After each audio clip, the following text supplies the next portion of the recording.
transatlantic slave trade, which saw mostly Portugal, Britain, France, the US, Denmark, and its country, the Netherlands, upward more than 15 million Africans from their ancestral lands over the course of 400 years. Historians estimate that at the height of the Dutch Empire, between the 16th and the 19th centuries, Dutch traders exploited, enslaved, and shipped up to 600,000 Africans to their colonies in South America and the Caribbean, where they worked primarily on sugar plantations. Many of the slaves were from West Africa, where the Dutch initially began trading with coastal tribes before taking over their lands and enslaving the people.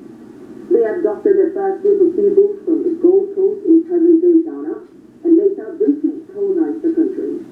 They also invaded and took control of parts of Ivory Coast, Angola, Namibia, Mozambique, Senegal, Mauritania, including South Sudan and Principe. And at the turn of the 18th century, the Dutch established their first settlement on the continent in Cape Town, South Africa. They ruled and continued to trade slaves through the Dutch East India Trading Company for 250 years until the early 20th century, when the British took full control following the Second Anglo-Boer War of 1899 to 1902. In his remarks at the Hague, Roos described the actions of the Dutch state as crimes against humanity.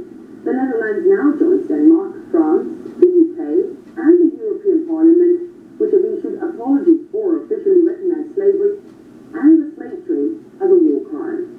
Roos said the Dutch government has no plans to pay reparations to the descendants of African slaves.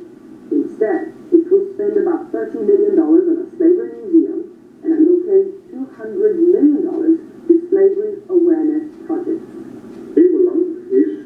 But for a long time, I actually thought that our slavery past was history that lies behind us. But I was wrong, because centuries of oppression and exploitation, as if they're here and now,